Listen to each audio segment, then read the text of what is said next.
Have you ever wondered how the America we live in today really came to be? Well, a huge part of that story was written in the 1990s.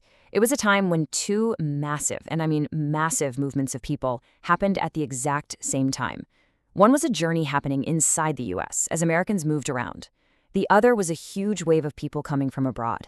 And when these two journeys collided, they completely reshaped the country.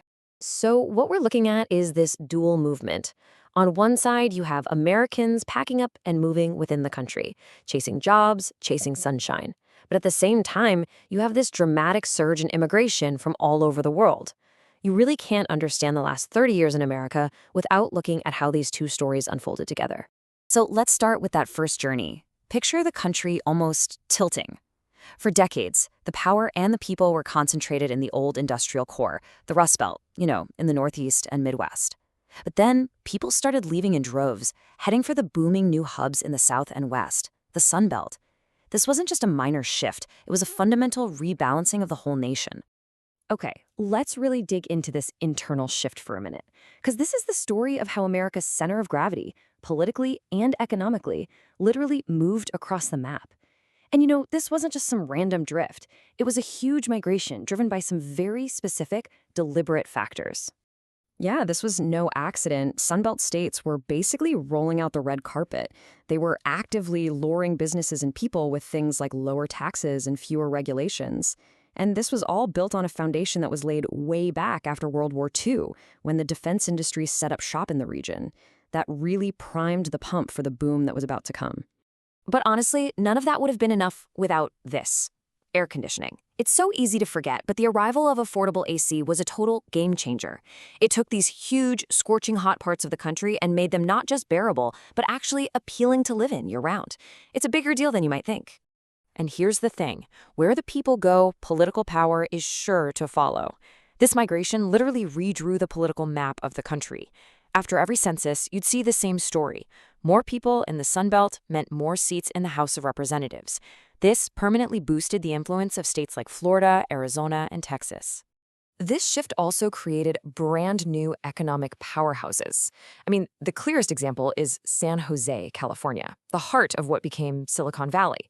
It turned into this magnet, a global center for tech that, as one person put it, sucked in highly educated workers and tons of cash, basically defining the digital economy for the whole world.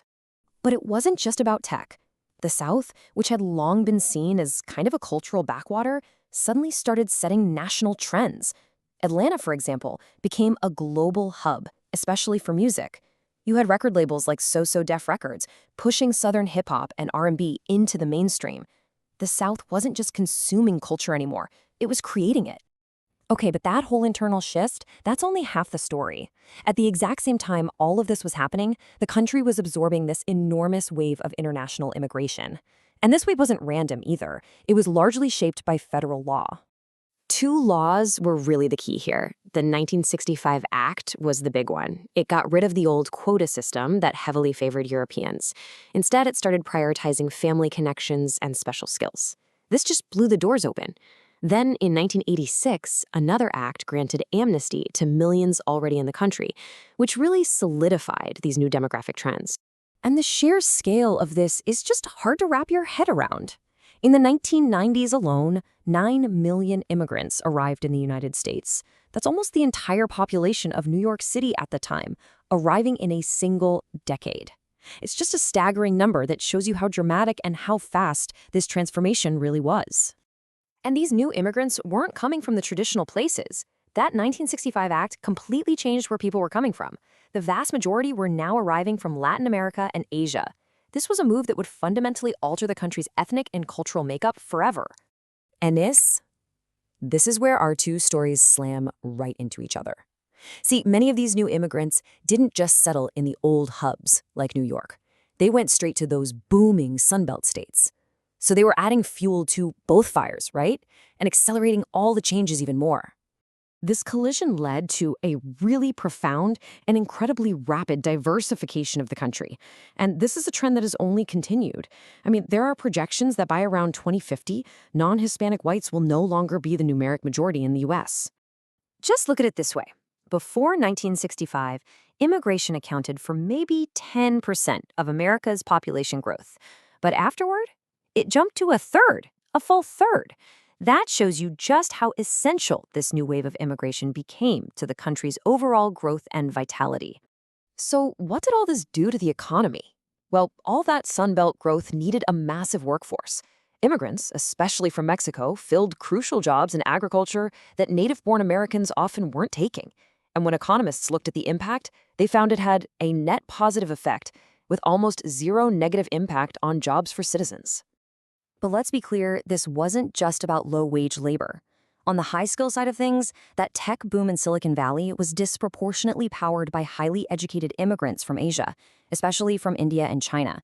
They were absolutely essential to that entire innovation economy. The cultural changes were even more visible. The Spanish-language network Univision just exploded. You started seeing bilingual sitcoms on national TV. Books like The Joy Luck Club brought the Asian American experience into the mainstream in a huge way. And of course, schools had to adapt fast, expanding their ESL programs. The whole society was changing. At the same time, you started to see these really complex social narratives pop up, like the model minority stereotype. On the surface, it sounds like a compliment, but it erased the incredible diversity within Asian American communities, and, well, it was sometimes used politically to create tension between different minority groups. So the key takeaway here is this. These two massive forces, the internal move to the Sunbelt and the huge wave of international immigration, they didn't just happen side by side. They were completely intertwined, and together they created the dynamic, diverse, and often friction-filled America that we live in today. They changed who we are, where we live, and what we do for a living. And that brings us to a final question to think about. We've seen how economic policies in the Sunbelt drove massive change, and we've seen how federal immigration laws totally remade the country's demographics. So if you had to pick the single most powerful tool for shaping a country's future, which one do you think it is?